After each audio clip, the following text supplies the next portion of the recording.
Salama daholo! Stéphanie Razakaratrim ny anarako. Nianatra momba ny biôlôzia animale tany Ankatso dia mandalina manokana momba ny voromahery eto Madagasikara.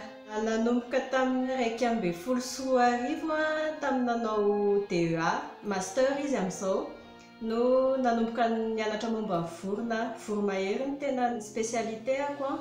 Dia avy eo nitohizako ny doctorat nanomboka 2016 ka hatramin'ny 2020 eo any nahazo ny diplôma. Nahatonga anahy nisafidy an'ilay macaron Fussel Sinus Milan des chauves-souris dia satria efa sujet mipetraka ilay izy tao Ankatso tao, dia misy olona nanantona anay hoe misy olona mazoto ve hanao an'ity sujet ity, dia voeniko ilay izy hoe momba na rapace, dia tonga dia hoy hoe za hanao an'ilay izy. Dia aloha zany rehefa mandeha terrain dia mila olona somary matanjatanjaka ihany satria mety misy dia-tongotra be miandry any. Dia tamin'ny izaho nandeha terrain dia soa ihany fa plat foana ilay toerana satria tany amin'ny ouest ilay izy, tany ouest amin'ny Madagasikara. Dia ankoatr'izay ny resaka hoe mahay mifandray tsara amin'ny olona any amin'ilay toerana tena important be izay zavatra izay. Satria raha vao tsy mahay mifandray amin'ilay olona any dia lasa misy ohatran'ny hoe sakana amin'ilay déroulement an'ilay tokony ho tena terrain ataonao any. Tamin'ny ahy moa zany soa ihany fa nahafinaritra be daholo ilay olona tany, nahay nandray be, dia ohatran'ny raisiny zareo ohatran'ny fianakaviany koa tany dia nety tsara ilay izy. Ny resaka difficulté hafa mila matanjaka saina, rehefa saina mitondra azy dia vita foana ilay izy. Dia rehefa finiavana sy fitiavana an'ilay izy dia vita foana ilay izy.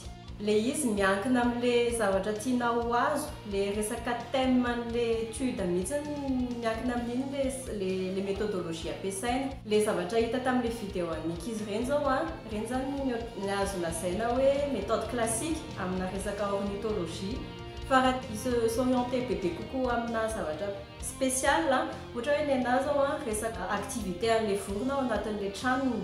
Dia nefa ny tranon'ilay vorona misy fotoana izy any amin'ny 30 metatra ny ahavon'ilay hazo misy an'ilay tranony, dia nefa tsy possible mihitsy hoe avy ety ambaniny andeha hijery hoe manao ahoana moa zao ilay zanany ao anatiny ao. Dia izay mahatonga an'ilay hoe indraindray amené amina resaka mihanin-kazo ny mpanao vorona, indrindra fa ny mpanao rapace, satria ny ankabeazan'ny rapace eny ambonin'ny hazo avo izy no manamboatra trano. Dia izay ilay hoe mila mahay mihanin-kazo dia mila matanjaka. Ilay izy amin'ny voalohany tsy hay, fa au fil du temps ilay izy mianatra foana tsinona amin'ny fiainana, dia plus mipratique an'ilay zavatra plus hay ilay izy. Tamin'ny mbola kely nisy fotoana ilay misy vorona midona amin'ny varavarankely, dia tamin'ny mbola kely izy an'izay teo varavarankely lakozia anay, dia nidona be ilay fodilay mena, dia napetraka teo ambony carreau lakozia teo, dia saika tsy nety velona ilay izy fa nisafosafonay, dia velona ihany izy dia avy eo nitazomiko tao anaty tanana ilay vorona.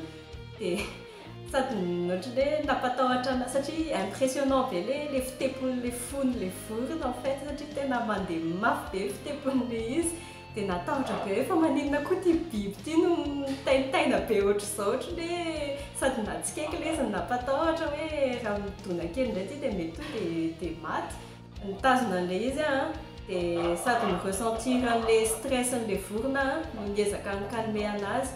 Dia nisy fotoana koa zany hatran'izay tany amin'ny terrain nitazona an'ilay vorona dia henoko be ilay izy misacrocher amin'ny tanako dia miezaka mitady équilibre, dia henoko be ilay fitepon'ilay foniny mandeha mafy be ilay izy. Dia izay. Io sary io zany mampiseho hoe manao mozika koa ankoatran'ny hoe fanaovako ornithologie. Tsy zavatra mifandaka ireo zavatra anankiroa ireo, satria misy complémentarité ilay izy. Manao mozika tsinona mampiasa sofina dia mampiasa noty, dia ny vorona fantatsika fa samy manana ny feony ny vorona. Dia amin'ilay resaka hoe identification ana vorona zao ilaina be ny mampiasa ny sofina amin'ilay izy rehefa any anaty ala, hoe mahay manavaka hoe ihany zany zao espèce zao zany karazana ohatran'ny ahoana indray zany. Dia izay ny hoe mila taizana zany ilay sofina manavaka tsara ny hoe inona izany vorona izany. Dia izay ny ohatran'ny hoe hitako hoe complémentaire amin'ny resaka mozika ilay izy, satria amin'ny mozika koa mahay manavaka naoty a, mahay manavaka hoe iny zany ton zany dia ohatry ny ahoana ny fomba hitondrako an'ity mozika ity. Azo lazaiko hoe plus le izy aminahy le hoe manao mozika sady manao resaka ornithologie. Faniriana sy fikasana hoe avita mpiova zavatra, hampihetsika zavatra eto Madagasikara amin'ny resaka hoe fiarovana ny tontolo iainana. Manokana hoe momba ny vorona, hoe hampafantatra bebe kokoa hoe misy an'izao karazam-borona zao eto amintsika mba ahafahan'ny olona hoe